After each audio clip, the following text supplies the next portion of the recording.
Here is the secret to a life of happiness. Love what is.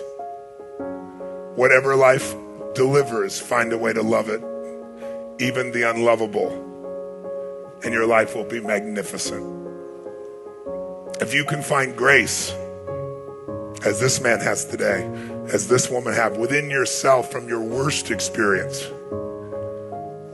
then maybe your worst experience has become your best. There's no question we're all going to experience injustice. The only question is, what will you do with it? Will you become the victim or the victor? And the way you become the victor is you overcome it. You don't justify it, you don't support it, but you know that if you have 100% responsibility, it wasn't for the event you're responsible for, it's responsible what you're going to do with it. Everything in our life is a blessing, even the unconscionable, even the unjust, even the unimaginable. And we've come together here to free ourselves, to put the oxygen mask on ourselves so we truly can give that to those we love.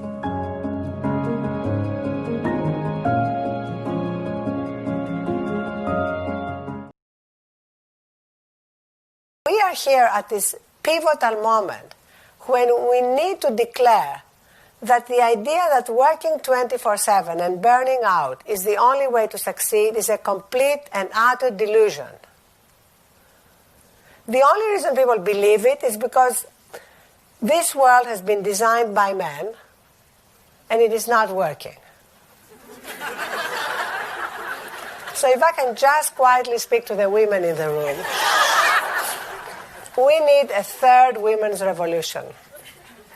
You know, the first women's revolution was about giving us the vote. The second women's revolution was about giving us equal access to all fields of work and the top of every field and equal pay. And it's an incomplete revolution. There is work that needs to be done there. But the third women's revolution is not just about saying we want to be at the top of the world. It's about saying we need to. The amount of people in here that have a job they hate and they buy things they don't care about to impress people they don't give a fuck about scares the shit out of me. What are the three main goals that you have to set in order to move a step closer towards doing something that you actually love?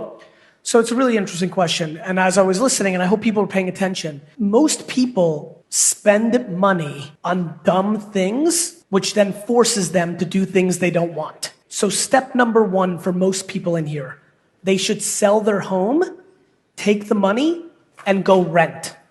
They should return their BMW and get a Toyota. I own a BMW, God damn it. And that's why, and honestly, that becomes the vulnerability. Why do you own a BMW? Because I love the car, just the brand, and I love driving it, so I don't know. So to me, that's where it gets interesting, right? Do you, or do you like what the brand does to make you look to other people? I don't know. I'm not assuming. I know, you have a point. You have a point. I know I have a point. I don't know you, but I know in the macro that 98% of people that buy a Mercedes or BMW likes what it makes other people think of them, not that they like it. And that $487 a month versus what they really need, which is $100 a month, is why they have a job they hate, because they're paying for a life that means nothing. The monkey mind is what we all experience every day. So the monkey mind is jumping from branch to branch. It doesn't want to focus on the root of the issue. It wants to find the next banana. It wants to find the next excuse. It wants to find the next instant gratification, right? That's the monkey mind. And so the monkey mind is never going to help you focus on your strengths.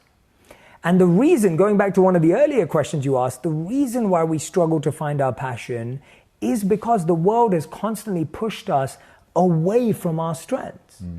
We've constantly been told to focus on your weaknesses.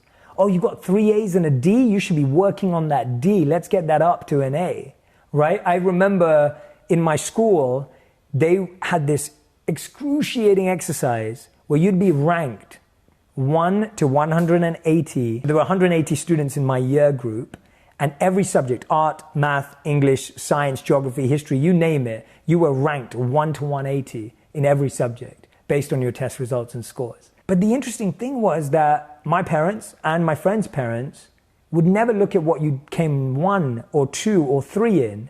They'd be looking at the things you came 90, 100, and 110 in. And so we've all been programmed to say, oh, your strengths, they're fine. They're good the way they are. But why are you not performing at this?